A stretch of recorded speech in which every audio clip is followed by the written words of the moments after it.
Неліктен барлығы Шырақ онлайн ұбыту орталығын таңдайды?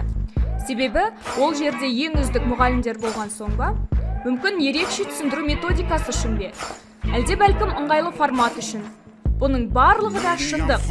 Бар болғаны 4 ай ішінде ұбытыға толық 100% дайын болғың келсе, ең үздік Шырақ онлайн орталығына дәл қазір жазыл. Біз сені күтеміз.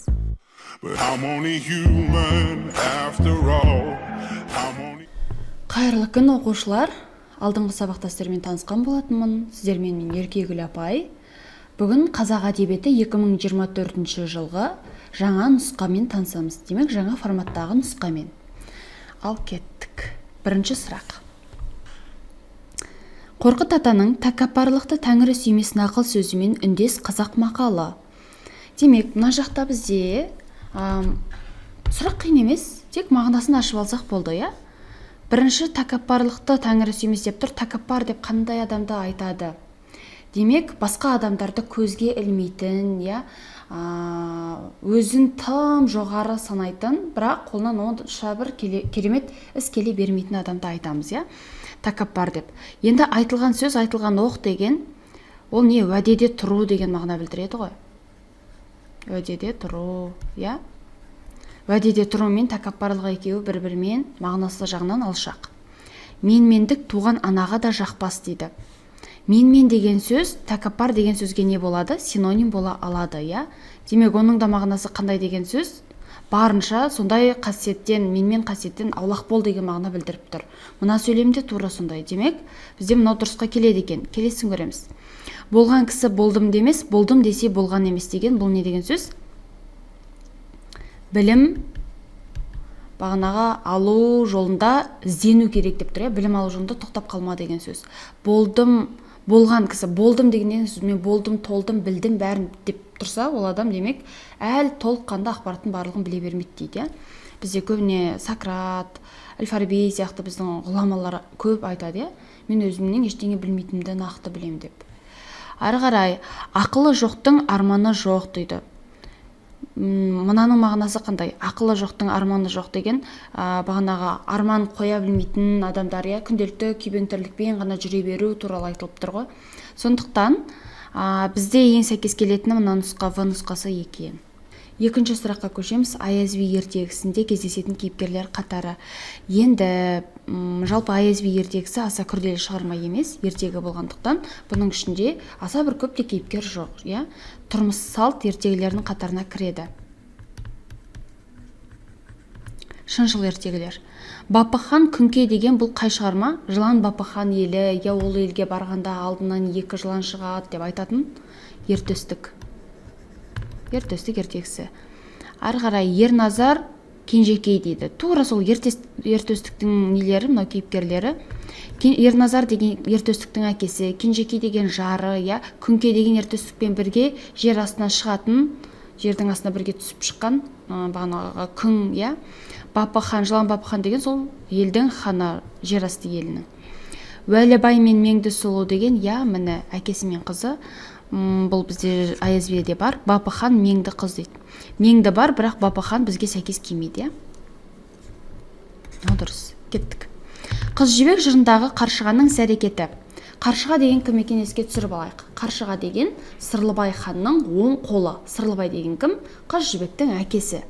Демек, Сырлыбайдың оң қолы қыз жібекке қамқор болу үшін қойып қойған адамдардың бірі, я? Мына жақтан не дейді? Төлегенді байлап Сырлыбай алдына алып келеді дейді. Жоқ, Төлегенді байлап Сырлыбайдың алдына алып келуге ешқандай қажеттілік болмайды, я, сюжет бойынша. Қыз жібекті Төлегенге көрсетпекші болады, я. Төлеген не істейді? 250 жылға алып келеді да, киіз үй тіктіріп қойып, маған қыздарымды көрсетсеңдер бір жылқыдан берем дейді ғой. Не деген анау бір кастингтің бір түрі, я, бастапқы форматы мекен. Сонда не болды?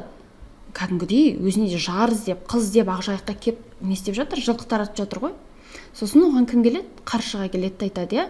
Ой, сен мына жақта уақытыңды босқа құрып жүрсің, мен саған нағыз хас сұлуды көрсетейін деп. Сөйтіп 11 көш жүріп, я, қыз жібекке алып барады ғой. Демек, мына нұсқа дұрыс. Қаланы көрейік. Қыз жібекті өзіне жар етпекші болады. Мүлдем дұрыс емес, я. төлегенді өлтіріп еш адамға сездірмей жүре берді. Бұл кім? Бекежан. Төлегенді кім өлтірген бәрі білетін шығар. Ары қарай. Есім ханның жырауы кеңесшісі ықпалды билерінің бірі дейді. Есім хан десе міндетті түрде айтамыз кім? Жиенбет жырау. Неге? Себебі Жиенбет жырау жалпы 17 ғасырда өмір сүрген осы Есім ханның тұсында, иә. Бұл қандай жырау? Бұл кісі өте адуынды жырау. Неге? Өйткені оның бауырлары, иә, Ақынбет, Жолымбет, осы Жиенбет үшеуі үш ағайынды болады. Бұлар Есім ханның бағанағы қол астында қызмет етеді. Жиенбет бағанағы сөзге шешен болғаннан кейін Жиенбеттің жеке қасында қазір қандай қызмет? Уәзір деп айтайын ба? Уәзірі, ақылшы, кеңесшісі қызметін атқарған, иә. Жиенбет жыраудың бағанағы өр мінезді болып келетіні, ол бағанағы сол батырлығынан, иә, қолына қару алып, жауға шығып, иә, намысты таптатпайым дегені жырларынан да көрініп тұрады, иә. Есім ханға не дейді? Еңсегей бойлы ер есім, есім сені есірткен есіл де менің кеңесім дейді. Мен жоқ болсам, Есім хан, сен ит түрткі көресің дейді. Сонда мына жыр не деген сөз ол? Мен жоқ болсам, сені қарапайым халық талап тастар еді дейді. Менің сондай бағам жоғары деп тұр, иә. Енді сондықтан ұмытқамаңыздар. Еңсегей бойлы ер есім деп бағанағы жыр арнайды. Ары қарай Шалкей жырау. Шалкей жырау Битемірдің тұсында өмір сүрген, иә. Битемірге арнап көп өлеңдер шығарған, Битемірге толғаулары бар. Ақтанберді жыраудың жырау бұл кісілердің тұсында емес, 18 ғасыр. Үмбетей жырау бұл шамамен Бұқар жырау, иә, кім? Абылай хандардың тұсында өмір сүрген. Ары қарай. Шалкездің Битемірге берген кеңесі дейді. Жалпы Шалкез қандай жырау? Біз айттық Жиенбет адуынды жырау, иә. Ол деген бағанағы Есім ханға жаңағы жырды не үшін айтып жатыр? Ішіндегі өкпесін, назын, иә, ренішін білдіріп тұр. Өйткені айтып тұр ғой, еңсегей бойлы ер есім, есім сені есірткен есіл де менің кеңесім дейді. Мен жоқ болсам, Есім хан, сен ит түрткі көресің деп тұр ғой, иә. Мені өлет деп ойлама, ана Тілеуберді құлыңдай дейді, ақысы сұраусыз кететін адам емеспін дейді. Өрлігім дұрыс сұрасаң деп өзін мақтайды, жолбарыспен аюдай, иә. Демек, өзін бағанағы солай бейнесін көрсетеді. Ал Шалкез қандай? Шалкез гуманный адам. Гуманный деген қандай мағынада? Бұл кісі ақыл кеңес айтып, иә, бағанағы ашуын басып, барынша солай кеңес беретін адам болған. Сондықтан Битемірге бұл кісі не деп айтады? Көрейік. Халқыңа әділ бол, жауыңа қатал бол деген мынандай сөздерді көбіне қайдан кездестіреміз біз? Шешендік өнерде кездестіреміз, иә. Бірлікте бар қасиет, татулық болар береке, қылмасын жұрт келеке деген өлең жолдары, иә, мынау. Бұл кімдікі? Ақтанбердінің балаларыма өсиет деген өлеңінен ғой. Ары қарай, жаманға сырыңды қосып сөз айтпа дейді. Күндердің күні болғанда басыңа айғақ болар дейді. Бұл кісі сондай нелерді көп айтады. Жоғары қарап оғатпа, жоқ түсер маңыңа дейді. Бір жақсымен дос болсаң, не істейді дейді. Азбас тозбас мүлк етер, бір жаманмен дос болсаң, жімле ғаламға күлк етер дейді. Көріңіздер ма? Не айтып тұр ол? Демек, ақыл кеңес түрінде, бағанағы гуманный түрде жеткізіп тұр, иә. Демек, осы болады деген сөз. Бағана Шалкей жырау да Битемірмен кішкене енді келіспей қалады. Сол кезде бұл кісі бағанағы адуынды түрде айтпайды. Бұл кісі не дейді? Бұл кісі айтады. Бағанағы бармай тапқан қағбамсың, алдаспаным өзіңсің дейді. Ойбай, не деген теңеулер, иә. Бағанағы астарлап жеткізеді. Не дейді? Аспанды бұлт құрсайды, күн жауарға ұқсайды, иә. Бағанағы өзінің көңіл күйін солай көрсетіп жатыр ғой. Немене еді? Аспанды бұлт құрсайды, күн жауарға ұқсайды. Көп бағанағы адамдардың ішінде жапа шеккенге ұқсайды дейді. Өзін жапа шектім деп айтты, үшінші жолын кешіріңіздер, ұмытып қалдым. Сонда бағанағы бұл кісі қалай жеткізді? Қоңқалаған көп жаман бағанағы не істеген екен дейді. Бір адамға зиянын келтірген екен дейді. Кімді айтып тұр? Қасындағы уәзірлерім көре алмай, маған жала жауып тұр деп жеткізіп тұр. Астарлап, гуманный түрінде. Көрдіңіздер ма? Мәселені барынша енді қарапайым түрде жеткізіп жатыр, шешуге тырысып жатыр, иә. Ары қарай. Қылмасын жұрт келеке, арыз болсаң алты ауыз дейді. Мынау бағанағы не ғой? Ақтанбердінің өлеңі ғой, жалғасы. Сонда былай кімге қандай нәрсе айтты, мінезі қандай деген қарап шықсаңыздар өлең шумақтарымен бірден көрініп тұрады үзінді кезінде де. Отырып алып құр бүйтіп қайталай бергенше, құр жаттағанша ол көп уақытқа жетпей қалуы мүмкін, ұзақ жадына жетпеуі мүмкін да. Қысқа жадында күшті болып тұрады. Ұзақ жадында қалу үшін Шалкиіз қандай еді деп ойланамыз. Ақыл кеңес айтушы еді ғой, ол кісінің көбіне қанат сөздер сондай болып келеді. Махамбеттің философиялық лирикаға жататын өлеңі. Енді бұл сұраққа біз көп тоқталып отырмаймыз, себебі бұл бізде жаңа форматта өте көп келе бермейтін сұрақтардың бірі негізі, ескі форматтың сұрағын араластырған екен. Философиялық лирика деп тұр, демек көбіне қандай ол бір нәрсені тереңнен қазып, астарлап жеткізу болып тұр ғой. Мұнда қайсысы келеді екен? Арқаның қызыл изені, қызғыш құс, мұнар күн, әй Махамбет жолдас. Мына жердегі біздің өлеңіміз, философияға кеткен өлеңіміз не болады? Арқаның қызыл изені. Мынаны бізде Махамбетті сабақта талдаған кезде қысқаша өлеңдеріне тоқталып өткен біз. Сол сабақты бір қарасаңыздар, жақсырақ түсінесіздер. Алда 40 сұрақ, сондықтан кішкене тезірек талдап кетейік. Негізі мына өлеңдермен таныс шығарсыздар, қызғыш құста өзінің несін айтады? Мұңын, шерін, мұнар күнде де тура солай. Бағанағы соғыс аяқталғаннан кейін не деп айтады? Мұнарда мұнар күн, бұлттан шыққан шұбар күн деп тұрып қайғырады. Әй Махамбет жолдасым, бұл не? Исатайдың атынан өзіне арнап шығарған өлеңі, бұл жаққа да терең бір философияға тоқталмаймыз. Шоқан Уәлихановтың Ыстықкөл сапары туралы жазылған еңбегінің жанры. Ыстықкөл сапары бізде қалай жазылған? Бұл бізде бағанағы 18 сәуір күні Семейден шықтық деп беріледі.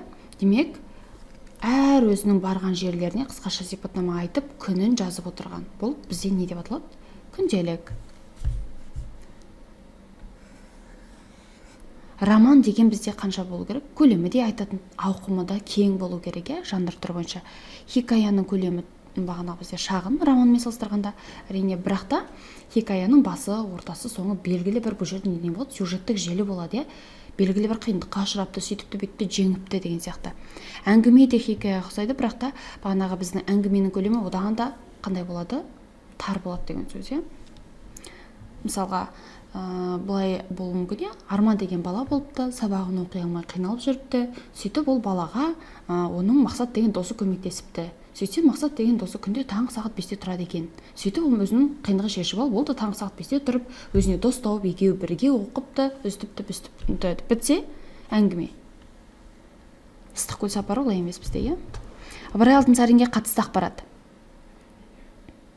Бізде Ыбырай Алтынсарин қандай қызмет атқаратынын еске түсірсек, ағартушылық қызмет, Ағартушылық қызмет деген ол не деген сөз? Ағартушылық қызмет. Ағартушылық деген демек білім ғылым жолында көбірек болды деген сөз, Бізде бұл кісінің білесіздер, Торғайда мектеп ашқанын, Ырғызда қыздарға арнап мектеп ашқанын. Демек бұл жерде бірден көрініп тұр, Торғай бекінісінде бір сыныптық мектеп ашады деген дұрыс жауап болады екен. Құлжа қаласында болып Жоңғар тарихымен деген Шоқан Уәлиханов, Семей кітапханасында түрлі тақырыптағы кітаптармен танысады дейді. Семейде бізде кім болады? Шәкәрім болады, Бізде көп адамдар бар ғой, жақта Мұхтар Әуезов бар, 1905-1906 жылдары қажылық сапарымен Меккеге аттанады. Меккеге бізде барып қайтқан кім? 1905-1906 жылдары. 1905-1906 Шәкәрім Құдайбердіұлы, Би болысты Тәңір атты, ел қорғауға жарамай, ағайынды еңіретті көз жасына қарамай. Жамбыл Жабаев 1916 жылғы оқиғаға қатысты өлеңі. Жалпы 1916 жылғы оқиға деген не? Ол ұлт азаттық көтеріліс болды, Жәменге Мәмбетов, Ұзақ Саурықов деген кісілер бар, Бекболат Әшекеев, тарихтан таныстар деп ойлаймын. Жалпы Боралдай асуында дарғасып өлтіреді, Бекболат Әшекеевті. Сол мына 1916 жылғы ұлт азаттық көтеріліс кезінде болған. Ол не үшін шығып еді? 16 жылғы ұлт азаттық көтеріліс 19 бен 43 жас аралығындағы біздің ер азаматтарымызды қара жұмысқа, тыл жұмысына алғандықтан болған, Патша жарлығы 25 маусымдағы патша жарлығына сай. Енді осы жарлыққа қатысты бізде әдебиет пен тарих өте байланысты ғой, негізі тығыз байланысты. Осы тарихта болған оқиғаға байланысты бізде не шығарған екен? Әртүрлі өлең, бағанағы проза жанрында шығармалар жазылған. Жамбыл Жабаевтың сонда 2 шығармасы бар, бізде Зілді бұйрық және Патша әмір тарылды. Осы 2 шығарма. зілді бұйрықты білесіздер, иә? Осы Бекболат Әшекеевтердің аттары аталып өтілетін шығарма. Мұнда бізде патша әмірі тарылды берілген. Патша әмірі тарылды деген 916 жылғы ұлт-азаттық көтеріліске байланысты шығармасы, 2 шығармасы бар жалпы. Енді Сұраншы батыр, Саурық батыр, бұл енді сол кездегі батырлардың ерлігі, иә, жерге талас мәселесі. Атаның әлдие жансаңға. Мынаны енді бүйтіп өлең шумағын оқып біткеннен кейін де қарасаңыздар, егер сіздердің былай тарихпен кішкене болсын бір тарихты да қойса, 1916 жылғы оқиға деп тұр ғой. Демек ол бір соғыс, соған қатысты бір өлең тақырыбы да келіп тұр ғой. Патша әмірі тарылды деп, иә. Бірден негізі көзге түседі, тауып аласыздар деп ойлаймын. Тіпті логикаға салсаңыздар да. Бірақ таныспаған әрине жақсы. Так, Сансызбай Сарғасқаевтың Тәмпіш қара повесінде Қабырға газетіне үнемі өлең жазатын дейді, иә. Өлең жазатын кейіпкер бізде кім? Тәмпіш қара. Ал Тәмпіш қара шығармада Шаншатай. Ертай деген кім ол? Сурет салатын кейіпкер, иә, бізде. Бейсекүлмен өмір сөз қағысып жүреді екеуі, иә. Бейсекүлдің бағанағы бірақта сол қырманда болған несін суретін салады осы Ертай. Иманбек деген кім? Бұл дейді, өлімдік малдың көзіндей болып көзі мөлдіреп дейді, иә. Бағанағы қабырға бар ғой, қабырғасына несі терісі жабысып қалғандай дейді, өзі сұрақ белгі сияқты болып жүретін деп сипаттайды. Сондай бір көсеу қол деп айтады бұны еще, иә. Көсеу қол болып келген ауылдың балаларына өзінше деп әлемжеттік көрсеткісі келетін кейіпкер, иә.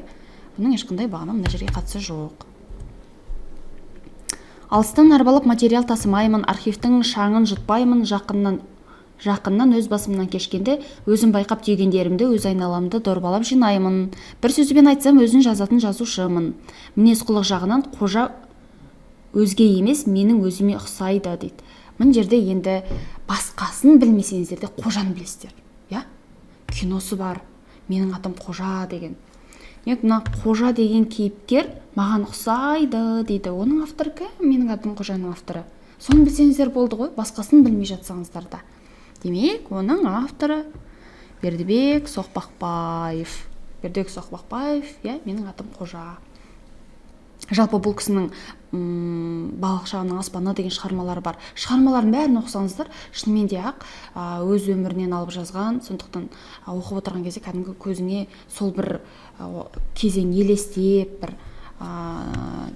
бір өзің бір тансың, досың, туысың сияқты болып кетеді бұл кісінің шығармаларын оқысаңыздар.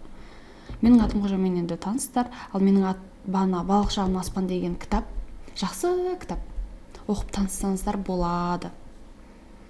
Біраз тарих беттерімен хабардар болып отырасыздар. Мұқағали Мақатаевтың Аққулар ұйықтағанда поэмасының эпилогы. Эпилог деген не еді? Эпилог деген шығарма біткеннен кейінгі жазылып тұратын ақпарат, иә, қорытындысы сияқты. Аққулардың көлден бір жолата кетуі, иә, сол кеткеннен мол кетті оралмапты дейді, иә. Демек, осы аққулардың мынау негізі дұрыс нұсқаға келеді екен. Қалғандарын көрейік. Анасының баласы үшін аққуды атуы, бұл оқиғаның бағынан ақ шиеленісі, иә. Аққуды жедім гүлдің тамаша табиғаты, бұл ең басы, емшінің анаға қойған талабы, шарты дейді. Бұл да осы оқиғадан кейін болады ғой анасының аққуды атуы, иә. Демек, мыналардың барлық сюжеттік желінің ішінде бар, ал сюжеттік желі біткеннен кейінгіні біз эпилог дейміз, иә. Мұхтар Әуезовтің Көксерек шығармасындағы мейірімді бала. Кейіпкер білсеңіздер болды ғой, басқа түк керек емес. Мына жерде бізде кім бұл? Құрмаш. Мына кейіпкерлерде бар, бірақ та көксеректі асырап алған бала керек қой бізге, иә? Көксеректі кім асырайды? Құрмаш. Қонақтар әңгімесіндегі оқиғаның шиеленісуі дейді. Шиеленіс деген не? Композициялық құрылымнан сұрақ келіп жатыр екен ғой. Шиеленісу деген кез келген шығармадағы өте маңызды болып тұрған қиындық, иә, шешілмей тұрған бір түйін. Жай айтсақ, проблема. Шығармадағы негізгі проблеманы тауып алсақ, ары қарай сол проблема қатты ушығып кетсе, шарықтаушек, ушығып бітіп тұрған проблеманы ары қарай шешімі не болды, иә? Демек, шиеленіс деген қиындық, түйткіл. Қаладағы баласының ауылға келуі дейді. Қаладағы бала ауылға келді, иә, оқиға енді ғана басталып жатыр бізде. Ерғабылдың малын іздеуі ішкі ойы дейді. Бұл да шығарманың бастапқы бөлігі, иә. Әке мен Сапабек әңгімесінің жараспауы дейді. Мынау міне шиеленіс. Өйткені әңгімесінің жараспауы деп тұр, иә. Не проблема болып қалушы еді бұл жерде? Бұл жерде әкесі бағанағы немересін алып қалғысы келеді, иә. Хотя бы жаздық каникул кезінде қасымда қалсыншы деген ниет болады, иә. Сапабек қалдырғысы келмейді, иә. Ауылда қалса деген негізі ниет болады, иә. Баласын, немересін ауылдағы мектепте оқытсам деген атасының. Бірақ та әкесі Сапабек жеңісті не істегісі келмейді, ауылға қалдырғысы келмейді. Сөйтіп екеуінің арасында тартыс басталады, иә, шиеленіс. Соңғы үміті орындалмаған қария мынау ең соң екен, иә. Ерғабылдың малын іздеуі, ішкі ойы, қаладағы баланың ауылға келуі. Демек мына жер мынау бізде егер басталу болатын болса, ары қарай бізде баланың ауылға келуі даму болса, мынау бізде әңгіменің жараспауы шиеленісі болса, иә, соңғы үміті орындалмаған қария мынау соңғы шешімі болып тұр екен. Демек мұндағы дұрыс нұсқа мынау. Тұманбай Молдағалиевтің бауырлар өлеңіндегі көтерілген мәселе. Бұл жалпы 11-ші сыныптың ақпараты. Бауырлар деген өлеңде айтады, мына жер сенің жерің, туған жер мына көл сенің көлің, мына ел сенің елің деп не істейді? Осы жерге кел, бағанағы қымыз іш, ат жарыстыр, еліңе, жеріңе қайт деп айтады, иә. Сөйтіп қандастарымызды атамекенге тарту деген тақырыптағы өлең.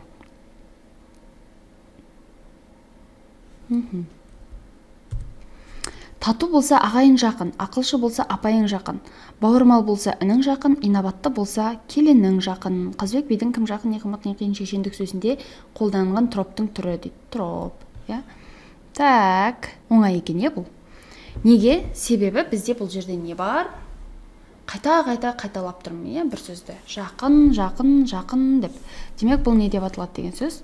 Қайталау. Қайталаудың 4 түрі бар. 4 түрінің бірі қайталаудың 4 түрі бар. 4 түрінің бірі ең соңғы қайталауды не деп атаймын? Эпифора деп айтамын. Сөздің соңында қайталануы. Анафора деген сөздің басында қайталану. Егер жақын деген сөз басында келсе, қайта-қайта. Мысалы, қалай бар? Мен едім, мен артында жүргенде деп келсе, мен деп тұрған сөздер анафора бола алады. Гипербола деген ұлғайтып айту, иә. 1045 рет қайталадым ғой десе, ол гипербола болады. Солай ғой? Көп қолданамыз негізі өмірде гиперболаны, аса қатты байқалмағанымен. Так, 5 сағат күттім, ол да гипербола болады. Градация деген не? Бұл енді алдыңғы ойдан келесі ойды, одан кейінгі ойдан келесі ойды асқақтата жеткізу, иә. Көрсету құралдарына тоқталамыз, сөзде каждый жеке-жеке тағы да мысалдар келтіреміз. Бірақ мына градацияға енді мыналардан мысал келтіріп өттік па? Мынаған да бір мысал келтіре салайық. Мысалы, қандай бар? Мысалы, мынандай бар, иә. Толағай ертегісінде бізде не бар? Оқ бар, иә. Бағанаға біздің толағай не істейді? Оқ атады, иә. Оқ атқанда не істейді? Атқан оғы дейді. Бағанаға тасту атып, бағанаға не істейді? Енді оқты ат қойдым, оқ 3 күн жүреді. 3 күн жүріп, еще ол барып алдынан кездескен тасты жарып өтеді дейді. Одан ары қарай анау не істейді дейді. Оғы ұшып отырып таудың басына барып қадалады деген сияқты қылып жеткізеді, иә. Сонда ана бүйтіп оқ ұшып келе жатыр ғой. 3 күн ұшып келе жатыр ғой. Біз оқ атсақ, ол 1 секундта, ары кетсе бір 5 секунд, иә. Жерге тез құлайды ғой. Мына көрдіңіздер ме? Қатты әсерлеп тұр ғой. Мынау деген алдыңғы ой қандай еді? Біздің толағай деген бүйтіп оқты атты дейді, иә. Атқан оғы 3 күн ұшты. 3 күннен кейін істеді, тасту атқаннан кейін бүйтті деп кетіп жатыр ғой. Немесе сіздерге ең қарапайым мысал тағы былай болуына болады. Мысалы, сіздер бүйтіп айтсаңыздар, иә. Мен мысалға сізде енді өздеріңіз айтасыздар ғой. Менің алғашқы ұбт-да жинаған балым, мысалы, қанша болды? 110 болды, Мартовскийде 120 жинадым, иә. Негізгі ұбт-да 140 жинадым десеңіздер, 140 жинадым. Бірақ бұл жерлерге біз не қосуымыз керек? Әрине көркемдеу сөздерін көріктеуіш құралдарын қосуымыз керек, бірақ біздің алдыңғы ойдан келесі ой дегенді жеткізу мақсаты ғой. Градация деген өсіп отырады деген мағынада ғой. 110, 120, 140 деп еске сақтап қалсаңыздар болады. Сүйінбай мен Қатағанның айтысындағы Сүйінбай ақынның адамгершілік бейнесі дейді. Сүйінбай ақынның адамгершілік бейнесі деп тұр ғой. Демек ол не деген сөз? Мына айтысты еске түсіру керек деген сөз. Адамгершілік бейнесі дейді. Неге айтып айтып тұр? Өйткені Сүйінбай мен Қатағанның айтысында кім бастайды айтысты? Қатаған бастайды, иә. Орнынан атып тұрып, қағынып, иә. Бағанағы Сүйінбайға тиісіп бастайды ғой. Мен жеңілген, ешкімнен жеңіліп көрмегенмін, иә. Сен менің аяғыма кепсің ғой, жақсы болды деп тұрып, иә. Не үшін жеңіліп қалушы еді осы Сүйінбай мен Қатаған? Айтыс кезінде Қатаған жеңіліп қалды ғой. Сүйінбай өйткені бағанағы айтыс кезінде басым түсіп кетеді, иә. Тек қана ол емес қой енді, иә.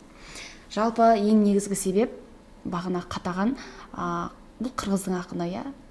Өзін деп айтады, біздің бағанағы санымыз көп деп айтады. Сол кезде не істейді? Қарабайтық деген бар, иә. Сол қырғыздың батыры, ақын жыршысы, сол не дейді? Қатағанға. Ой, Қатаған болды сөзден жеңілдің деп Сүйінбайдан кейін тоқтатып тастайды, иә, екеуінің айтысында. Өйткені не дейді? Аттың қылындай болған қазақтан біз қашан көп болып едік дейді, иә. Сөйтіп Сүйінбай жеңеді. Оның өзінің төрт түрлі себебі бар негізі, бірақ ең негізгісін қазір тоқталып тұрмыз. Ал енді Қатағанға қатысты. Қатағанға Қарабайтық сонда не деп ренжиді? Қазақтың бір кемшілігін айтады. Қандай кемшілік айтады? Қазақтар дейді, өте бір-бірімен бірліктері жоқ дейді. Алауыз дейді. Сен соны айтсаң жеңіп кетер едің, соны айтпай қалғаныңды қарашы дейді ғой.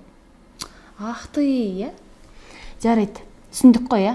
Мына айтысты бір еске түсіріп жатқаным ғой. Мына Сүйінбайдың адамгершілік бейнесі дегенді еске түсіріп алу үшін. Достықты ардақтап, ұлттық бірлікті дәріптеуші дейді. Ой, не кетті мынау. Так, жазды ма?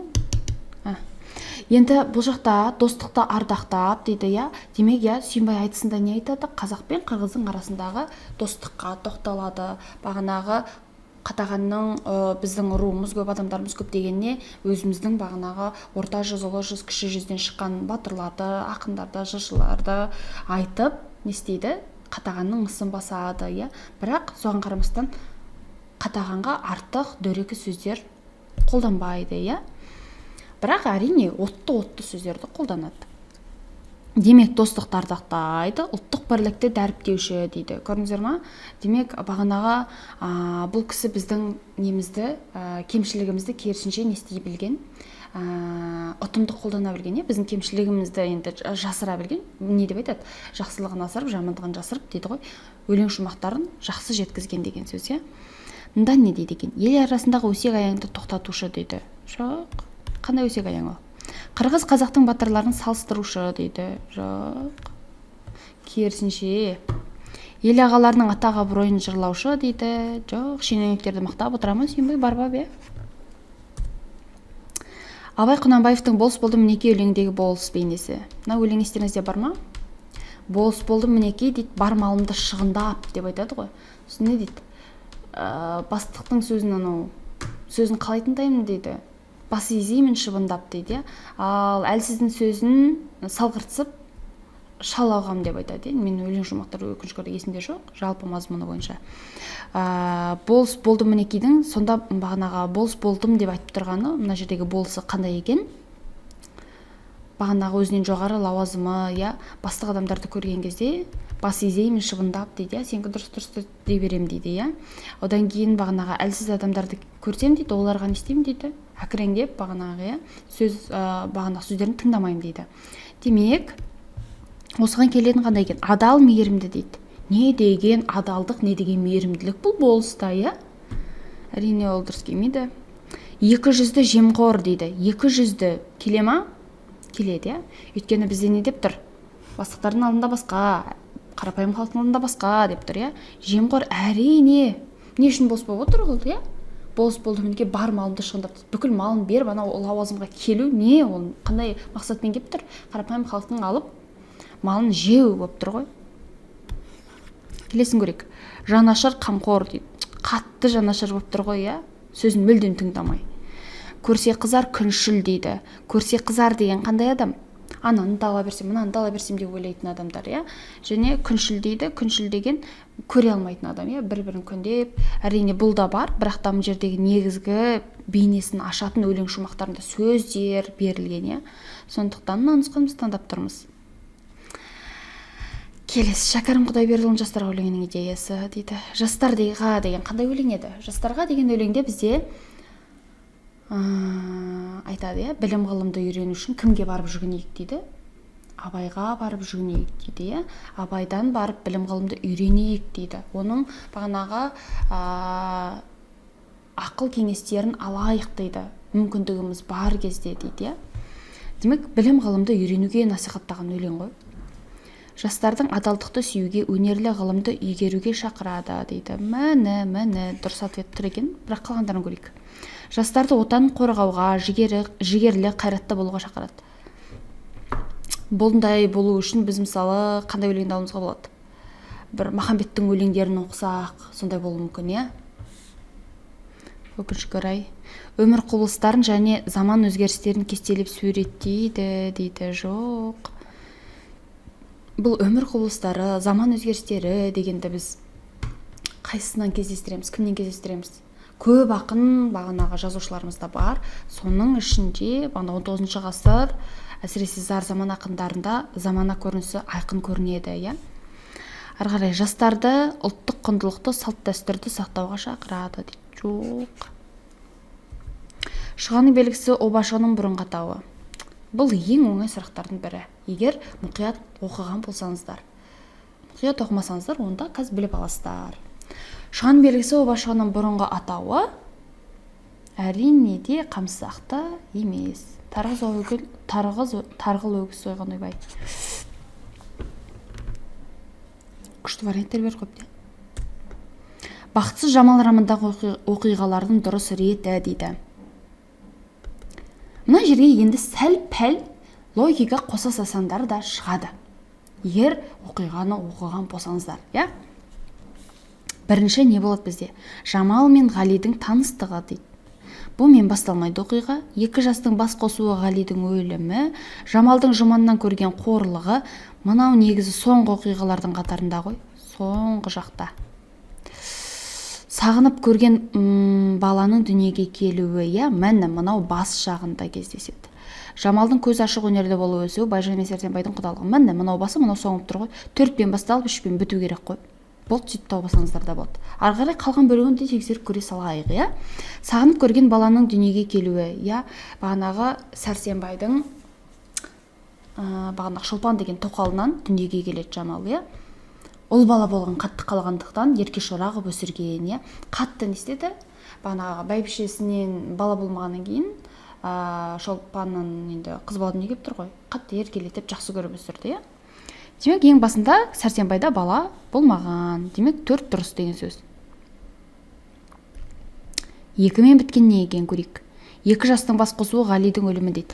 Ғали қайтыс болғаннан кейін оны алып Тажманға ақыры қосады, иә.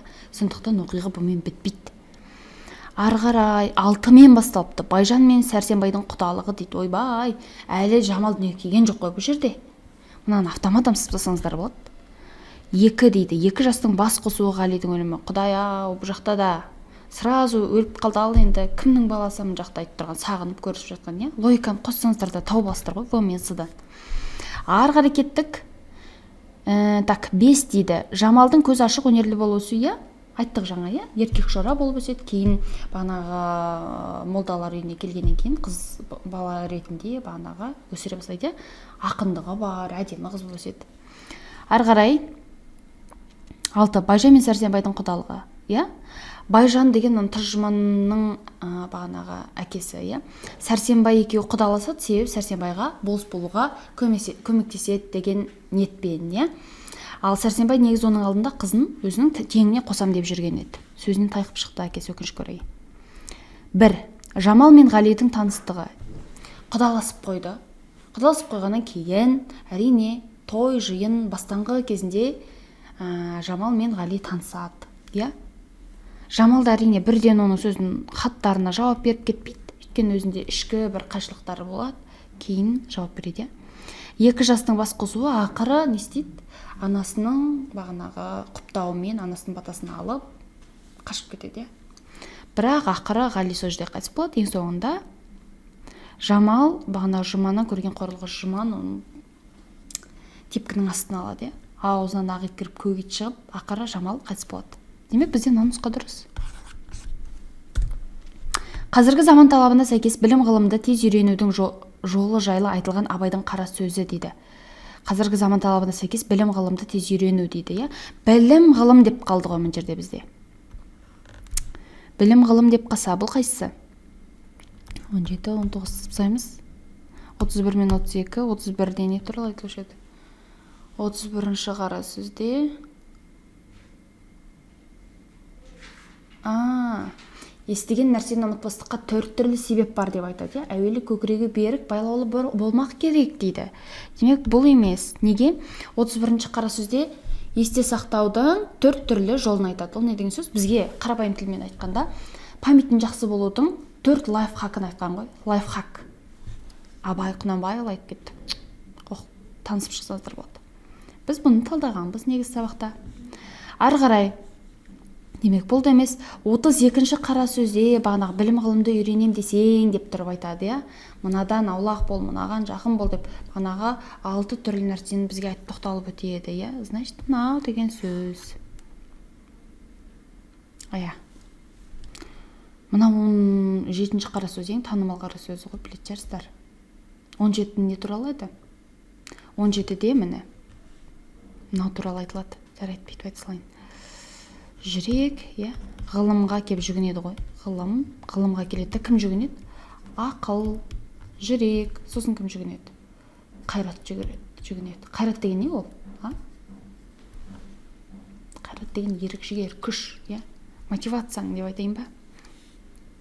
Келіп жүгініп, үшеуі бағанағы таласқаннан кейін не істейді? Ғылым үшеуің толық бір адамда кездесіңдер дейді, немесе үшеуің ала болсаң мен жүректі жақтадым дейді. 19 не туралы еді? 19-ші қара сөз не туралы еді шынымен? Естілік туралы ғой. Есті болмайды. Адам дүниеге келгенде есті болмайды дейді. Естіп көріп ұстап татып ескерсе, дүниедегі жақсы жаманды таниды дағы, сондайдан білгені көргені көп болған адам есті болады дейді. Сонда 19-ші қара сөз бізде не туралы екен? Естілік туралы.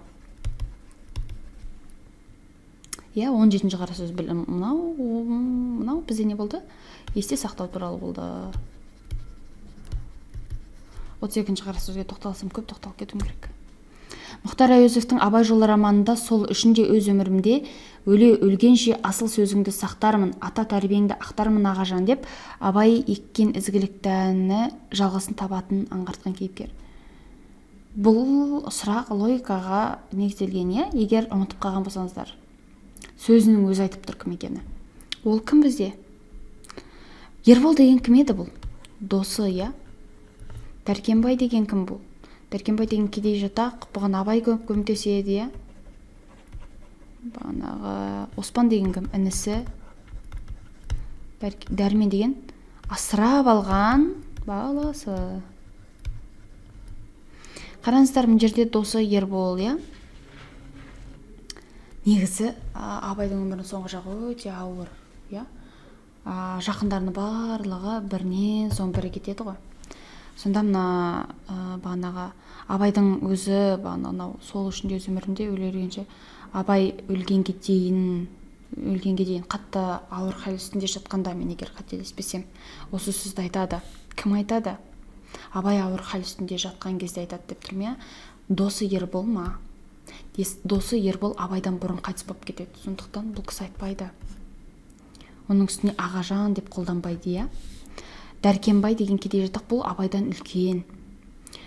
Бұл даже әкелерімен жасты Абайдың. Ол тұрып ағажан деп сөйлемейді, Сыпсайсыздар.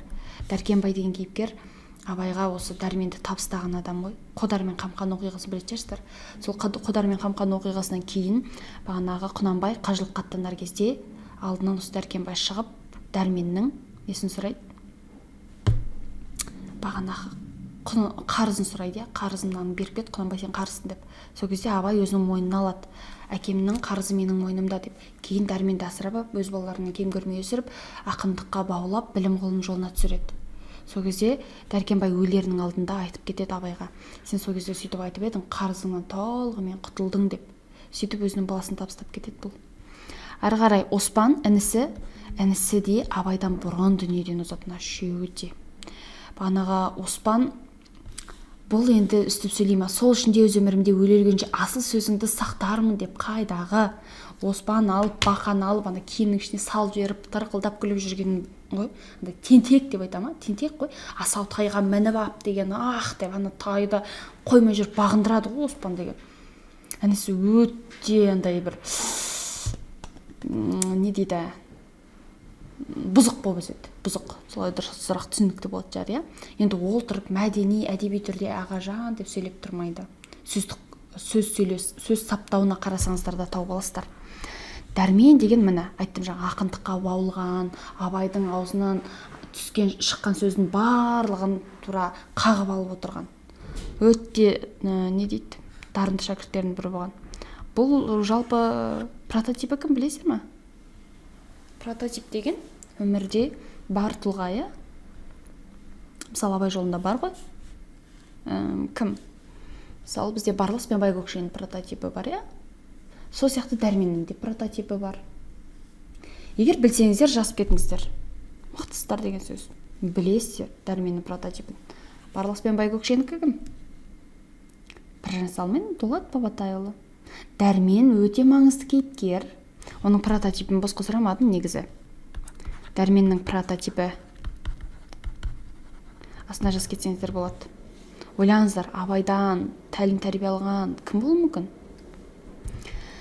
Шақан шері романның сюжетіндегі жыртқыштың адамға шабуылдауының сыры дейді. Мына Шақан шері деген, енді оқымаған адамдар болса, мына шығарманы оқуы керек. Енді онсыз да оқисыздар ғой бұтыға дайындық барысында. Бірақ бүйтіп бір рахаттанып тұрып оқитын шығарма ғой. Ойланып артынан талдап. Так, Шақан шері.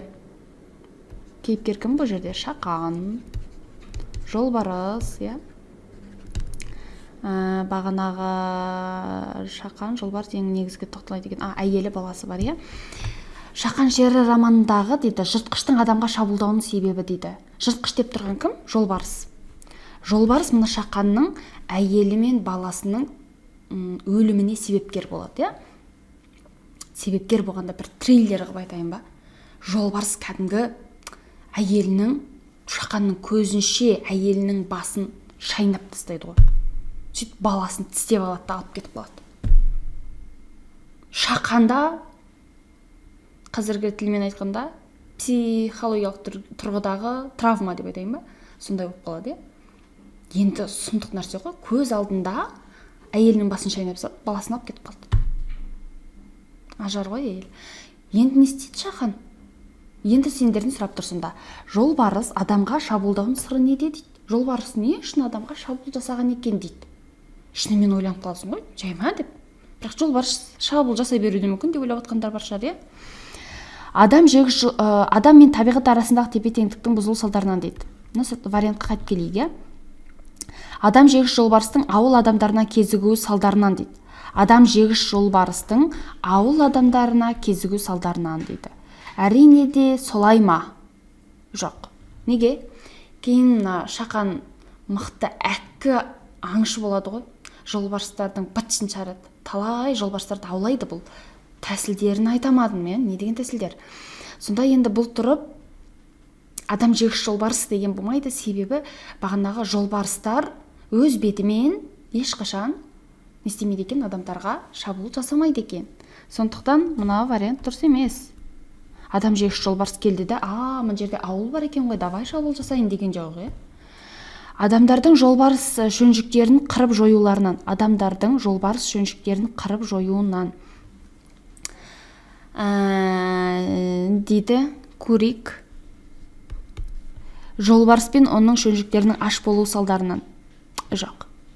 Жолбарыс пен шөнжіктері аш болғаннан адамға шабуыл жасамайды екен. Айттық қой, бұлар себепсіз мүлдем шабуыл жасамайды. Сонда жолбарыс пен шөнжіктерінің аш болу салдарынан деген дұрыс емес екен. Енді амен сын қарастырайық. Адам мен табиғат арасында тепе-теңдіктің бұзылу салдары дейді. Ол не деген сөз? Адам мен табиғат арасындағы тепе-теңдіктің бұзылуы деген.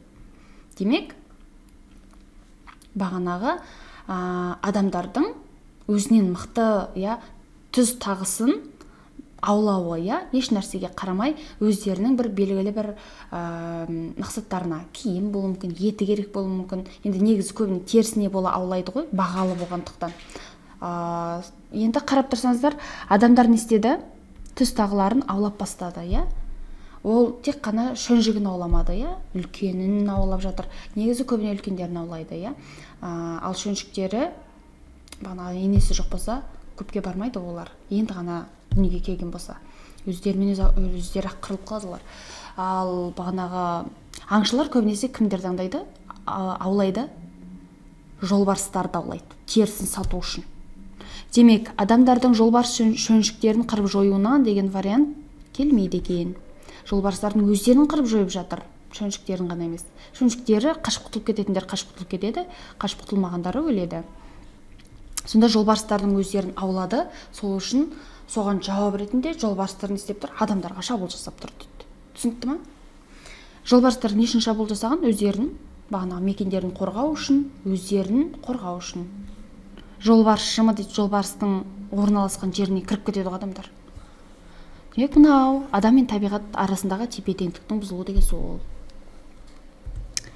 Қасым Қайсенов жау тылындағы бала шығармасындағы сатқын фашистердің тыңшысы дейді. Мына шығарманы оқыған болсаңыздар, күрделі сұрақ емес, Не деп тұр? Мына Иван Гаман деген кім? Иван Гаман деген мына жау тылындағы бала негізгі Сергей деп Сергей деп атыр ма, ойбай кешіріңіздер. Серік, сосын Борис, сосын кім бар еді? Витка, Тек мына бағанағы Анна Ивановна деген маңызды кейіпкер. Неге? Себебі бағанағы Серіктің анасы көз алдында қайтыс болады. Қайтыс болғаннан кейін, соғыс кезі бағанағы Анна Ивановна өзінің баласы Бориспен бірге Серікті не істейді, менің балам деп асырап алады. Бірақ енді біздің түр әлпетіміз басқа ғой.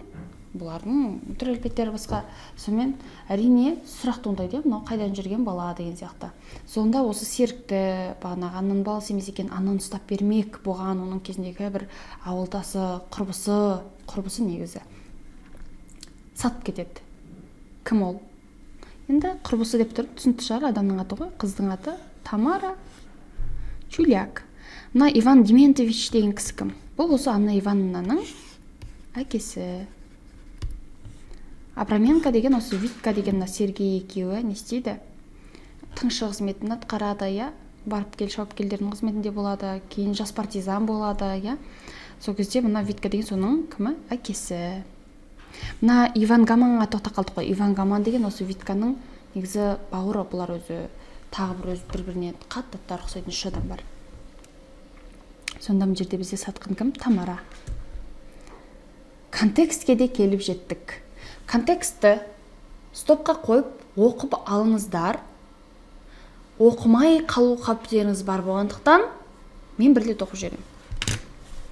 Құрмаш қанша тәрбиелесе де, көксерек ұрлық пен адал астың айырмасы не екенін қалмады. Біресе өздері беріп тұрып же дейді, біресе сондай тамақты өзі тауып алып жеп жатса ұрып салады. Сол себепті кей кездері алдына дайындап қойған тамақты да жемей, көзінің астымен жалт-жалт қарап жатушы еді. Қалайда болса үзіп жұла жүріп, көксерек аш болмайтын. Күніне 2 мезгіл тамақ ішу мұның шарты болып алды. 2 рет қолдан ас құйылмаса, ол күні көксерек өз бетімен барып бірдемені жеп жататын. Осымен жүріп, жаз ортасы ауған кезде көксерек зіңгіттей көкшолақ қасқыр болып шықты. Енді қара ала төбетте талай алмайды. Жота жүні үрпейіп, көздері жасылданып, бар тістерін көрсетіп, аузын ақситып ашып жіберіп, тап бергенде талай бұралқы төбет, бұжыл қаншық қыңсылай, шәуілдей қашатын болды. Мынадай кезде Құрмаштың өзі де қорқақтай барып қой-қойлайтын еді. Жетілмей келе жатқан тісі ғана. Көксерек арлан еді. Сондықтан бұның бойы биіктене берді. Әлі тұрқы шығып ұзарған жоқ, барлық жүні қара көк, жотасы күдірейіп, аузы омыртқа мен құйрығына шегін тұп-тұтас болып, күлдіреуіштей бүгіледі. Атылып келе жатқан садақ оғындай үңілген, сүйірленген бір бітімі бар. Өзі ешкімге ізденіп соқтықпайды. Ит баласына заты қастай жібімейді. Әлі күнге бір рет жадырап ойнап көрген емес. Татулық жоқ, суық. Жалғыз-ақ атын біледі. Құрмаш пен әжесі шақырса келеді. Онда да жүгіріп келмей, құйрығын сөлкектетіп, бүкеңдеп қана келеді. Бұны да ашыққан уақытында істейді. Әйтпесе көбіне анадай жерде қырыстанып, көзінің астымен жалт-жұлт қарап жатып алады. Барып түрткілеп, орнынан тұрғызып жіберген соң ғана үйге жүреді. Өскен сайын сызданып, суықтанып келеді. Сол мінезін байқаған үлкендер енді бұны өлтіріп, терісін алу керек осы кәпір, түбінде ел болмайды дейтіндей болып еді. Бірақ Құрмаш көнбеді. Мына контекст тіпті келесі бір сұрақтың жауабы болып тұр екен ғой, бағана естеріңізде ме? Көксеректегі мейірімді бала деген сұрақ бар еді ғой. Демек, мына жерде бізден нақтылана түсті, Құрмаш деп тұр, Жақсы, көксерекпен таныс шығарсыздар. Көксеректің ауыл иттерінен ерекшелігі дейді. Көксеректің ауыл иттерінен ерекшелігі не екен?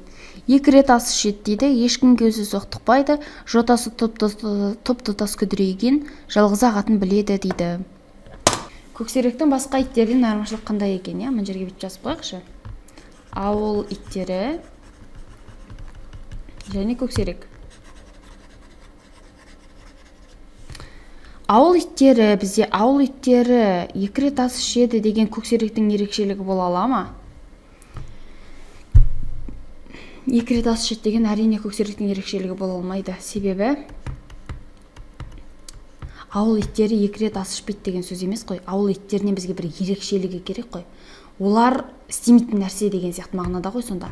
Ауыл иттері 2 рет ішеді, 3 рет ішеді, олар да әйтеу 2 реттен кем ішпейді, 2 рет ішетіндерде кездеседі деген сөз. Ешкімге өзі соқтықпайды дейді. Қалдырайық. Жотасы тұп-тұтас күдірейген дейді. Қалдырайық. Жалғыз-ақ атын біледі дейді. Сыпсаймыз. Көксерек атын біледі деген сөз. Ауыл иттері атын білмей ма? Рекс десең де, шақырсаң, Ақжол десең де, Кака десең келеді ғой сразу, аттарын біледі олар. Демек, ауыл иттері де атын біледі, көксерек те атын біледі. Бұл оның ерекшелігі, болмайды ауыл иттерінен. Енді 2 нұсқа қалды. Ешкімге өзі соқтықпайды және жотасы тұп-тұтас күдірейген дейді. Демек, бізде бағанағы қасқырға шабатын иттер болады, Қасқыр алатын иттер дейді ғой. Мына көксеректі сондай ит алады ғой, естеріңізде болса. Ол иттің де дене тұрқы қандай болады? Жотасы күдірейген, Манағы дене тұрқы ірі болады. Демек, мұндағы ауыл иттерінде мұнда тіпті бүйтіп те беріп тұр, қараңыздар. Енді қарала төбет те талай алмайды дейді. Тіпті қарала төбет деген ол көксеректі талап тастайтын деңгейде болған деген сөз, Ауыл иттерінің де дене тұрқы қандай бола алады? Ірі бола алады. Көксеректің де дене тұрқы ірі, ешқандай да бұлда не болып тұрған жоқ деген сөз. Көксеректі айқындап тұрған жоқ деген сөз. Ерекшелемейді.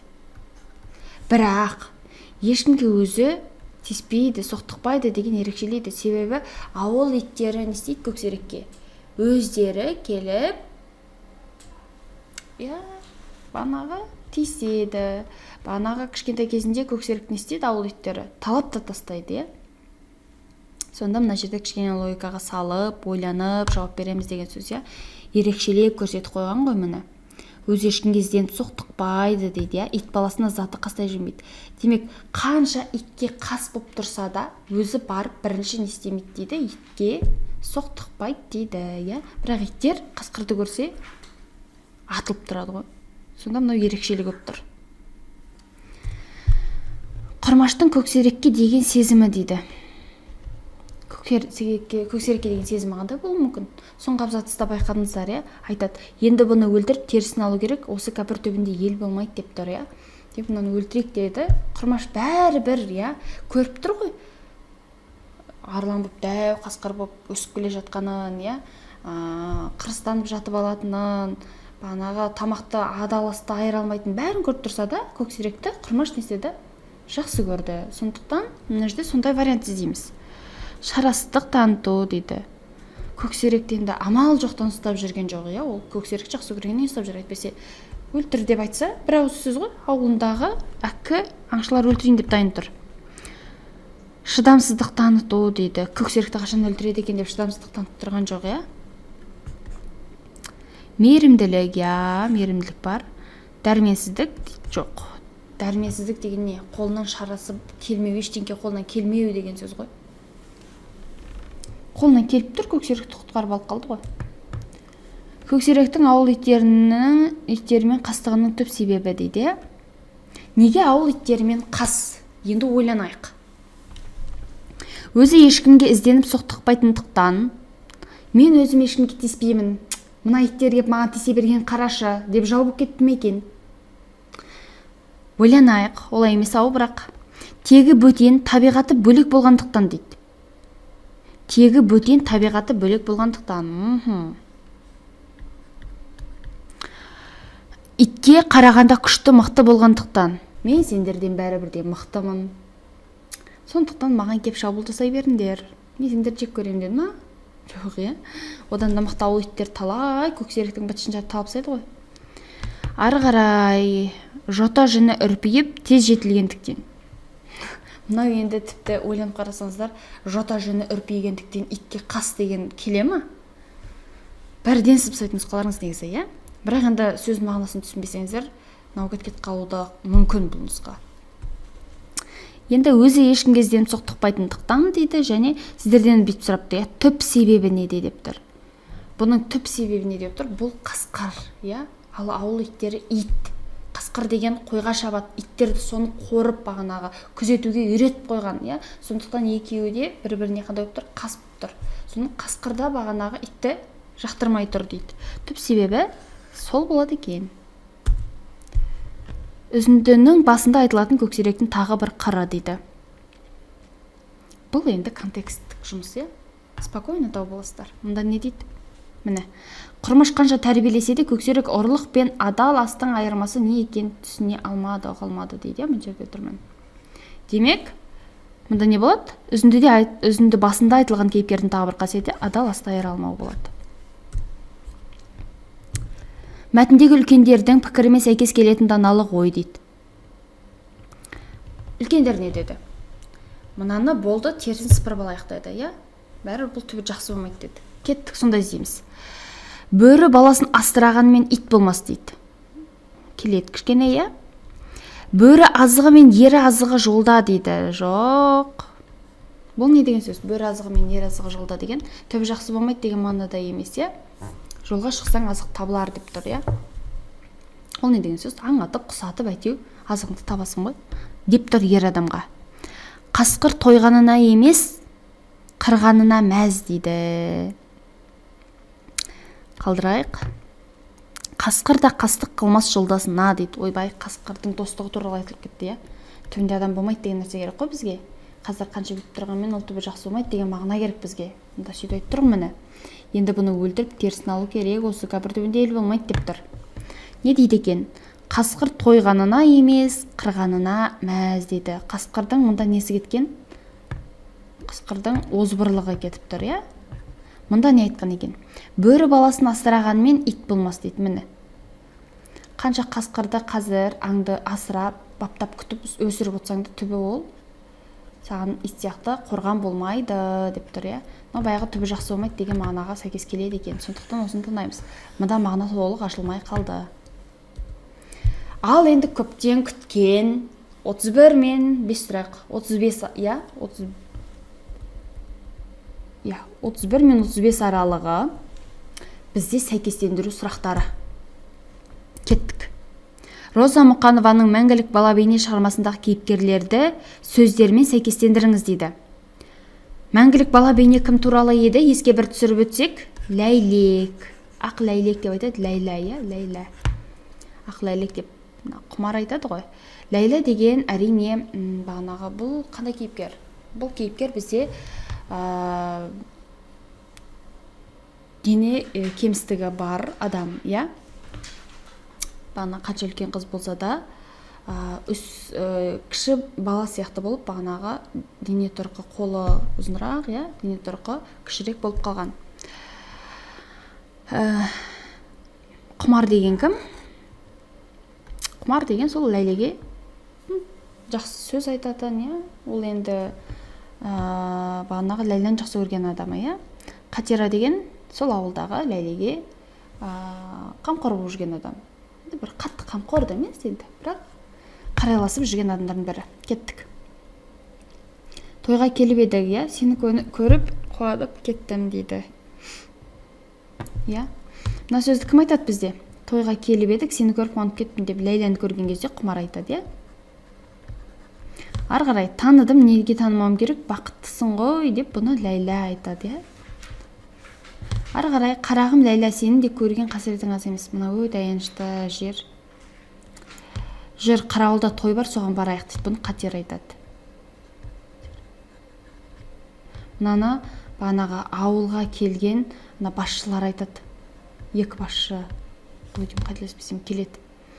Демек, мынау бізде қалай барады екен? А деген бізде Құмардікі не болды? А1, Б4.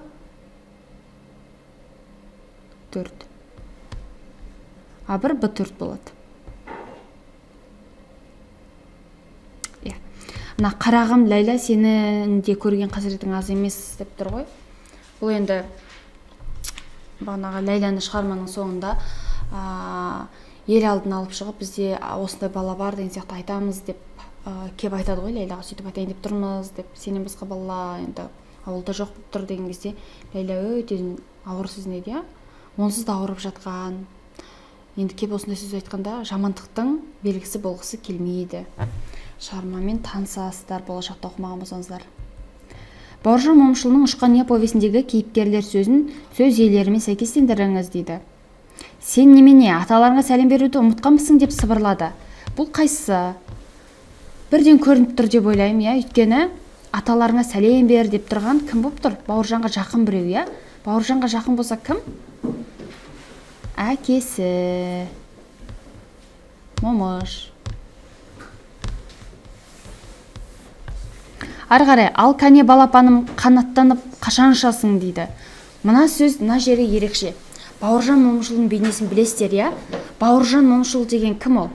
Өте намысшыл адам болған, иә? Соғыс кезінде біздің енді қазақтың жігіттері орысша біле бермейді ол кезде, иә? Орыстың офицеріне дейді, направо, налево дейді ғой. Біздікілер түсінбейді, түсінбегендерін атып тастайды ғой. Ананы көрген кезде Бауыржан Момышұл не істейді? Орыстың бір-екі жігітін шығарып алады да, оңға, солға деп түсінбеген тағы атып тастайды ғой. Сөйтеді айтады, иә? Осы жерде орыс қазақ деп соғысып жүреміз бе? Сөйтіп, бұл кісі өте намысшыл, өте сондай бір тік мінезді кісі болған. Енді бұл балалық шағы Ұшқан ұядағы, иә? Сол кішкентай кезінде, шамамен бір 5 жас шамасында бағанағы Момыштың ағасы бар. Момыштың ағасы бағанағы Момынқұл, егер қателеспесем. Осы Момыштың ағасы не істейді? Өте бір сотқар, бағанағы Оспан сияқты бұзақы болып өскен адам ғой. Тұрады да бағанағы Бауыржанды көтеріп алады да желкесіне. Өзінің қолына алақан, енді дәу ғой, ер азаматтың қолы, иә. Кішкентай 5 жастағы баланы қолына тұрғызып алды, 5 жас енді оған жетпейтін жас шығар мүмкін.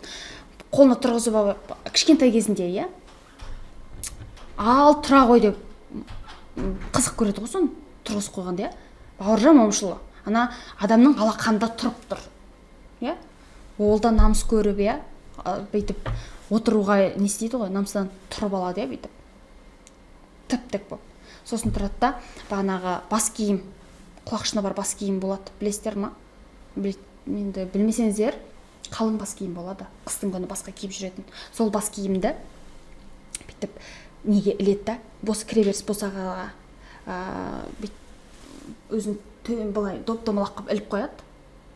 Ыдыс сияқты болып тұр деп айтайын ба? Ыдыс сияқты болып тұрады бүйтіп. Сосын сол жерге алады да, кімді? Бағана Бауыржанды алады да отырғызып қояды ғой. Иә? Сосын айтады, қарқылдап күліп, иә? Ой, қашан өсер екенсің балам, кәне ал ұша ғой деп. Мына жерде соның үшін айтып жатыр. Қанаттанып қашан ұшасың? Ал кәне балапаным ұшып кетші кәне дейді. 5 жастағы баланың ішінде отыр. Қайтып ұшады, ол қанат жоқ қой. Түсіндіңіздер, иә? Көкесі деген кісі, міне көкесі деп тұрған сол әкесінің ағасы. Бұл кісі өте, бұл кісі туралы Ұшқан ұяны оқысаңыздар өте қызық шығарма негізі.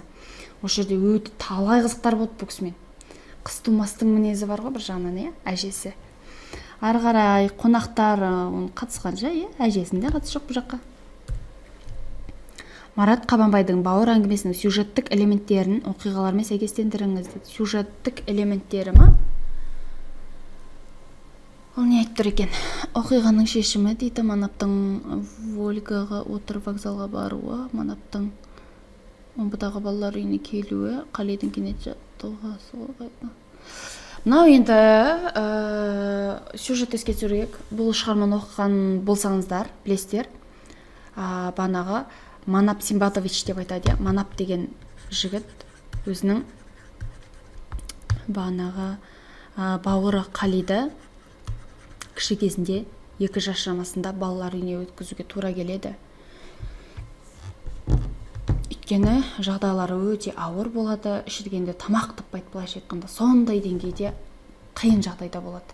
Сондықтан Манаптың бағанағы Манап пен Қалидің анасы сол қылтамақ деген аурудан қайтыс болады. Өйткені тамақтың барлығын бағанағы балаларыма берем деп өзі тамақ ішпей, бағанағы ыстық суығы бар, жұмысы бар, басқасы бар, денсаулығы көтере алмай қайтыс болып кетеді.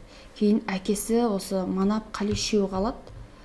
Ал бағана ол кезде енді тағы тамақ таппай қиналып жатқан кезде бағанағы аштан өліп қалмасын деп Қалиды болмағанда киімі көк, тамақ тоқ жүрсін деп Қалиды балалар үйіне өткізеді. Кейін Манап бағанағы сол бауырын іздеп келеді. Оқиға негізі неден басталады? Оқиға бірден бағанағы Манаптың бауыры Қалиды іздеп келгеннен басталып кетеді. Бізге түсіндірмейді оның әкесі, шешесі деп. Диалог барысында біз онымен танысамыз. Демек, оқиға бірден бізде Манаптың Қалиды іздеп келуімен басталады. Манаптың омбыдағы балалар үйіне келуі, мынау міне оқиғаның басталуы болады. Бұл не? Б2 деп жаза берейін, қасына түсінікті шығар. Ары қарай оқиғаның шешімі дейді. Манаптың Волгаға отырып вокзалға баруы дейді. Қалидің кенет жаттығуға асығуы, Қалидің ағасымен тіл табыса алмауы дейді. Так, мына жерде мынау не туралы болады? Енді бауырын іздеп келді. Бауырын іздеп келгенде бауыр 8-ші сынып. Өсіп кеткен. Бірақ жасқа кеп қойған уже, бала әлі әрине, бірақ та соған қарамастан енді 2 жаспен салыстырмайсың ғой оны, солай ғой. Сонымен бағанағы Қалиды іздеп келеді, іздеп келгеннен кейін бағанағы Қали балалар үйінде көбіне сол жақтың менталитетін қабылдаған. Көбіне сөзі орысша, ойлау жүйесі де соған жақын болып келеді. Ол өзінің әкесі, шешесі, аға бауырларын мүлдем танымайды. Сонымен мынау Қалидің кенет жаттығуға асығу деген екеуі әңгімелесіп отырғанда енді осы жерде айтады ғой, әкеміз осындай болған, шешеміз осылай қайтыс болды, бәрін Манап айтып отыр. Манап енді іштей жүрегі деген бағанағы жүрегі қағайырылып, не дейді, үлкен қайғыда отыр. Неге? Өйткені бір жағынан Қалидің бағанағы енді әкесі қайтыс кеткенін айтып отыр ғой Манап, бірақ Қали оны енді танымайтын адам ретінде қабылдағандықтан селт етпейді. Соған Манап әкем ғой деп кішкенен сұраса қайтер еді деп іштей бір жағынан Қалиге ренжиді. Бір жағынан Қалиге бауырым деп те айта алмай отыр. Неге? Өйткені өзін кінәлі санайды. Мен сол кезде бауырымды алып кетем деп едім, ұзақ уақытқа қалдырмай, сонша уақыт өтіп кеткеннен кейін келіп тұрмын ғой. Аға болсаң ағалығың сол кезде қайда қалды деп айтама деп іштей өзін жазғырады. Іштей бір жағынан өзін інім деп бағанаға айта алмай, ағасымын деп айта алмай өзін жазғырса, екінші жағынан не нәрсе болады? Екінші жағынан бөтен бір балаға әңгіме айтып отырған сияқты болады. Былайша айтқанда өзінің інісінің бейнесі жоғалып кеткен. Сондықтан мына жерде бағана екеуінің диалог арасында Қали тұрады да, ойбай, қанша болды сағат? Мен асығып тұр едім негізінде, ағасы келіп отыр ғой, қанша жылдан кейін. Ана нені қоя тұрса да болар еді негізі, немене боксын, айтады, ой, жоқ, мен деген өткен жыл жеңіліп қалғам, осы жыл жеңілмеуім керек. Демек, оған бокс маңыздырақ болып тұр, сонша жыл іздеп келген ағасы емес. Сонда нені көресіздер деген сөз, бағана Қалидің сөйтіп айтқан сөзі Манапқа өте қатты ауыр тиеді. Бағанаға Қалидің кенет жаттығуға асығуы деген момент, бірақ бұл әлі шешім емес, әлі оқиға біткен жоқ қой. Мынаны демек сызып деген сөз. Бізде 2 нұсқа қалады. Мына 2 нұсқа сызып Қалидің ағасымен тіл табыса алмауы және Манаптың Волгаға отырып вокзалға баруы дейді. Мына сөйлемді сәл бізге басқаша жеткізсе, демек Манаптың қалай жеткізсе манаптың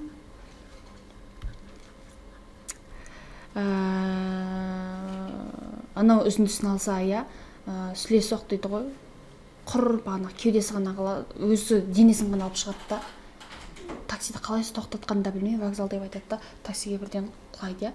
Осы моментін берсе бізге, манаптың сүлесоқ күйде бағанағы кетуі деп алсақ, келет соңына, шешім сол болар еді. Бірақ манаптың бағанағы машинаға отыруыны, өліға деп айтпай қойын, машинаға отырып, вокзалға баруы деген кезде шешіміміз нақты көрінбей қалды. Сонда қалай ол бауырын іздеп келді де, ең соңында бауырын іздеп келді, шешімі не болды? Вокзалға кері қайтып кетті. Десек, шешімі кішкене келмей қалды, сөйлемнің құрылымы дұрыс емес болып қалды. Егер мына сөйлемді сәл ашса, біз шешімі ретінде осыны таңдар едік. Қайсысы көрейікші, мынау не деп тұр? Қалидің ағасымен тіл табыса. Негізі мынау шиеленіске жатады ғой, себебі Қали ағасымен шынымен тіл табыса алмайды. Қали ағасымен тіл табыса алмағандықтан манап кетеді. Так, Қалидің ағасымен тіл табыса алмауы ең соңғы шешім ретінде синоним жауап болып тұр екен, Біз сөйлемнің мағынасы қайсысы келеді, соны таңдайық. Ең соңында манап пен Қали екеуі бір-біріне ашыла алмады, бағанағы не істей алмады, аға бауыр ретінде қауыша алмады. Демек тіл табыса алмады деген нұсқаны таңдап көрейік. Осы нұсқаны таңдайық. Не, 4 па? Оқиғаның шешімінде 4-ті таңдайық. Сөйлемді мағынасы ашылып тұрған сөйлем ғой, Қалидің ағасымен тіл табыса алмауы. Ағасымен тіл табыса алмады, манап екеуі келіспеді. Манаптың машинаға отырып вокзалға баруы. Егер шығарманың соңы деп сұраса, біз осыны таңдар едік, вокзалға барды, шығарма соңы осымен аяқталды деп. Бірақ шешімі деп тұр, қаламгердің шешімі керек қой бізге. Қандай идея айтты деген нәрсесі, Демек шешіміне біз манап пен Қали екеуінің арасында бағанағы мәселе шешілмей қалды деген қорытындыға келеміз. Ары қарай Жүніс Сахиевтің дабыл әңгімесіндегі кейіпкерлерді олардың іс-әрекеттерімен сәйкестендіріңіз. Дабыл деген не әңгіме еді? Жүніс Сахиев дейді. Бізде көбінесе бұл кісі фантастикалық шығарма жасады, Қайдағы жасырынбақ, дабыл. Ал дабыл біздің бағанағы қазір жазып жүрген жазуымыз кириллица. Кириллица деген ол жазып жүрген жазулар ғой, ана деп, ала деп жазайын, мынау міне кириллица деп аталады да. 1940 жылдан бері қарай осыдамыз. Сонда бұл жерде қозғалып тұрған мәселе негізі былай болады да, біз неге өзіміздің төл алфавитімізді қолданбай, мына кириллицаны қолданып жүрміз дейді. Бұл негізі бағанағы орыс алфавиті негізінде, Біз бұны қолданбай, өзіміздің бұрынғы төл көне түркі тіліндегі алфавитімізді қолдануымыз керек еді деп айтып тұр шығарма. Енді мен көне түркі тілін білмеймін, сондықтан ол жердің таңбалары қандай болғанда білмеймін. Мүмкін былай болған шығар, мүмкін былай болған шығар деген сияқты. Мүмкін былай деген сияқты. Демек, осы көне түркі тіліндегі өзіміздің төл алфавитіміз бар ғой, сол төл алфавитімізді қолданысқа енгізейік деген идея тастайтын шығарма. Осы жерде ең негізгі кейіпкер жасаған мен төлем болады. Екеу ағайынды бағанағы жасаған деген осы төл алфавиттің негізін қалайды. Төл алфавитті жасап шығарып, енді редакцияға беріп, баспаға беріп, осыны не істейік дейді, қолға алайық деп жүр, Аспан адамдарымен талас жазу арқылы сөйлеседі. Енді бұл фантастикалық шығарма жазады деп айттым ғой жаңа. Дабылда да тура солай. Бағанағы бір өзге ғаламшарлықтар біздің бағанағы жер шарына келеді. Жер шарына келген кезінде не істейді? Төленмен байланысқа шығады. Себебі төлен бағанағы сол жерде әйтеу кетіп бара жатып кездесіп қалады. Сөйтіп бағанағы төлен төл жазуымызды біледі, көне түркі тіліндегі жазуды, сондықтан олармен байланысқа шыға алады. Аспан адамдарымен талас жазу арқылы сөйлесе алатын кім екен бізде? Төлен. Талас жазу негізінде төл алфавитті жасап шығарған жаңа кім дедім? Жасаған. Мынау не екен? Өзеннен аттап өте алатын көлік. Өзеннен аттап өте алатын көлік деген ол машина, кәдімгі машинаны олар қазіргі заманның түйесі деп тұрып күледі ғой, естеріңізде бар ма? Ең алғаш жасаған келген кезінде кәдімгі аяғы ұзын болып көтерілетін машина. Оған жасаған мен төленің қатысы жоқ. Олар сол машинаға отырғызып алады ғой. Одан кейін қазақ расатханасының басшысы. Расатхана деген сол ана жұлдыз ғаламшарлары, бағанағы соларды зерттеу, ол жақта өзге ғаламшарлармен байланыс орнататын жер ғой, сондай бір жер. Дулат Исабековтың Әпке драмасындағы кейіпкерлерді бақыт туралы ой пікірлерімен сәйкестендіріңіз дейді. Бақыт туралы кім не айтады екен? Бұл жерге енді кішкене нені қолданып жүруге болады, логиканы қолданып жүруге болады, иә? Камила дейді. Камила бізде қандай кейіпкер? Бұл кім еді? Тимурдың жары, иә? Тимурдың жары, сондықтан естеріңізде болса Кама дейді. Бұл кішкене қалай ойлайды? Ойлау жүйесі кішкене қазақи менталитеттен басқаша, иә? Орысша көбірек ойлайды деп айтсам болады шығар. Мой котик деп сөйлеп отырады ғой Тимурға. Сондай персонаж. Естеріңізде бар шығар, енді оқыған болсаңыздар. Жоқ болса енді танысасыздар. Жаман ой ойламау дейді, жеңіске апарар күрес, өз бетімен өмір сүру, жалған сөйлемеу. Демек, бұл Камиланың образына қайсысы келеді? Камиландай адам ба? Жаман ой ойламаңдар, позитивті болыңдар деп айтып жүрген адамның образына келе ме? Жоқ. Ондайға басында қатырмайды, иә? Так, ары қарай кім мынау? Жеңіске апарар күрес дейді. Жеңіске жету, иә, ғылыми түрде соларды түсіндіріп беру, жеңіске жету деген мынау, арман деген мынау, иә. Құр бір жиналыс жасайды ғой бұлар кімді?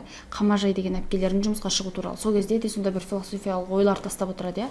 Ол кім? Омар. Но не вот деген сөз, жеңіске апарар күрес В2 болады екен. Өз бетімен өмір сүру дейді. Міне.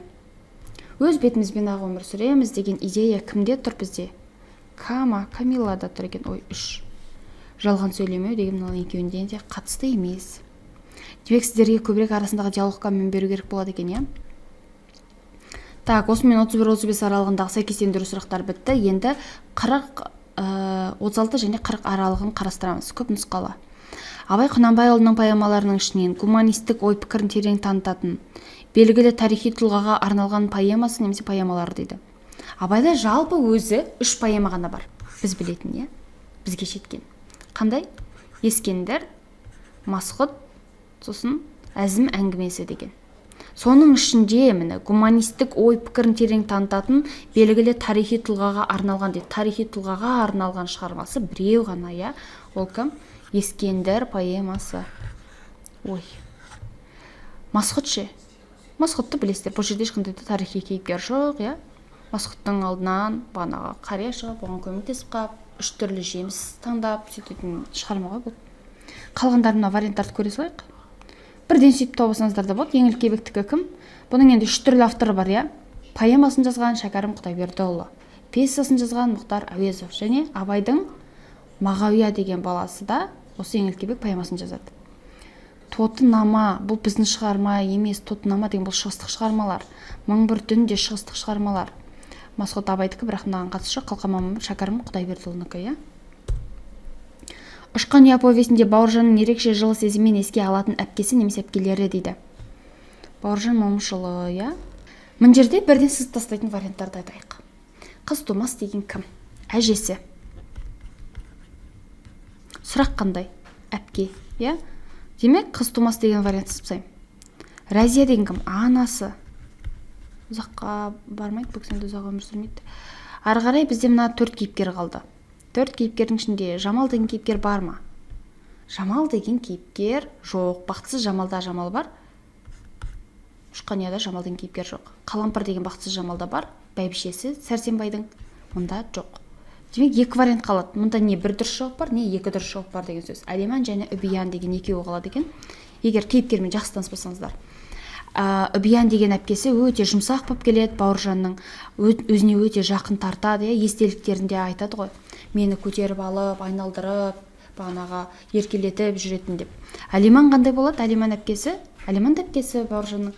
Бірақ та өзінің естелігінде бір қалай еске алады? Әрине жылы сезіммен еске алады, бірақ бағанаға Әлиман, Бауыржан Момышұлы деген біз көз алдымызға бейіт қалып қалған бейне ғой, бірақ ол да бала болды негізі, иә?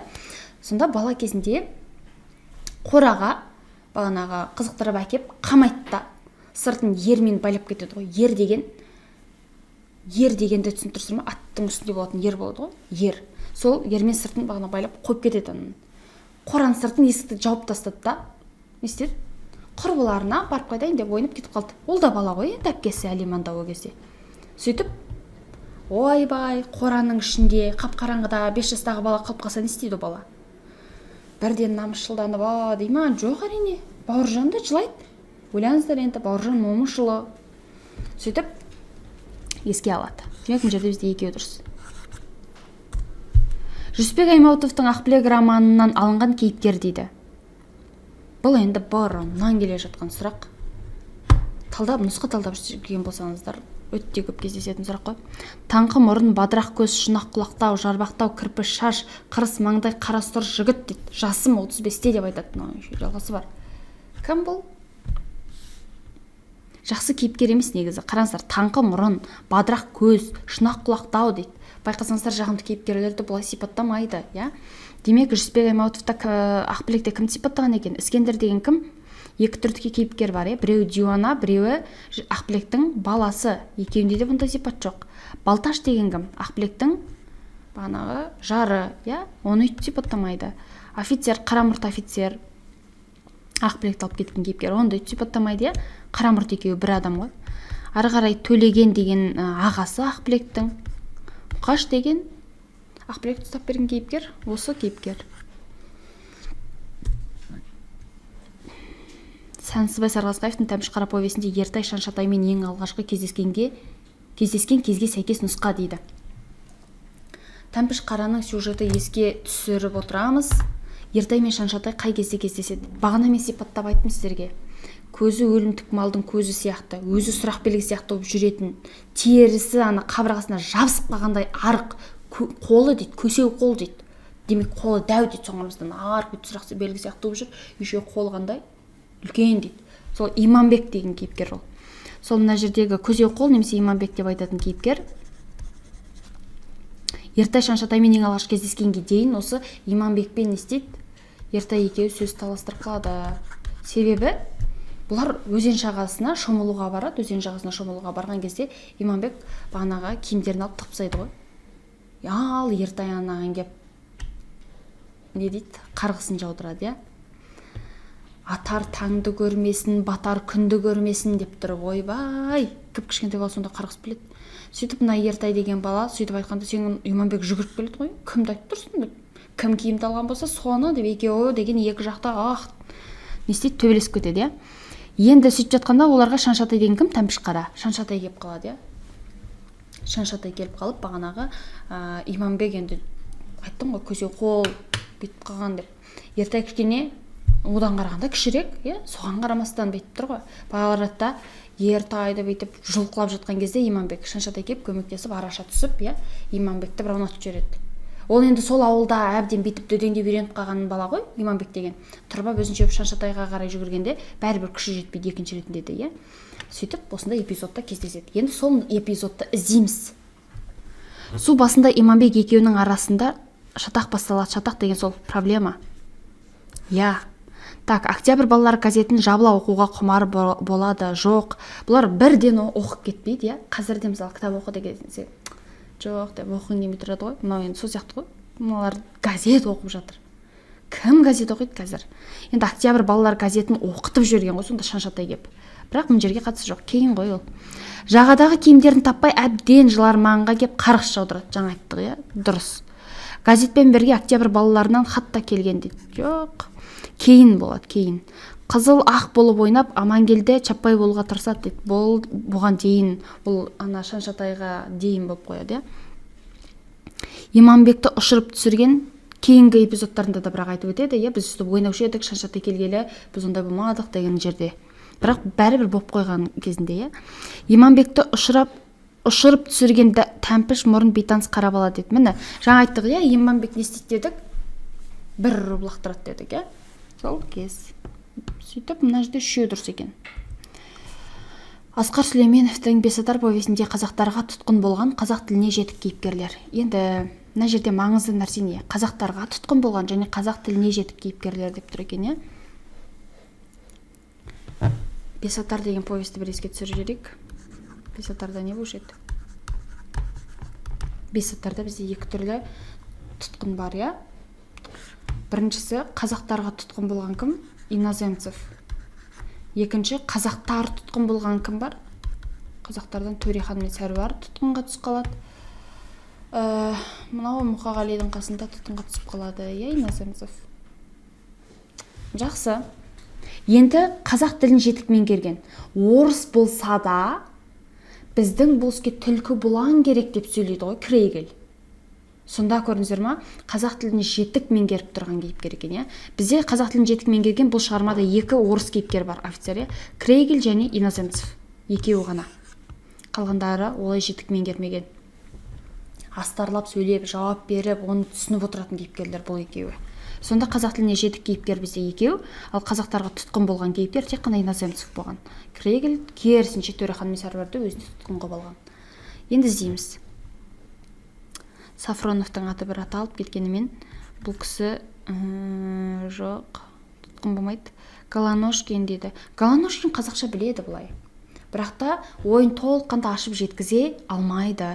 Өйткені бағанаға кіммен, Төреханмен диалог кезінде байқайсыздар, диалогқа кезінде Төреханға өзінше көмектескісіге бір нәрселер айтар кезінде ойын жеткізе алмай, сөйлей алмай, нұсқап, ымдап көрсетеді ғой.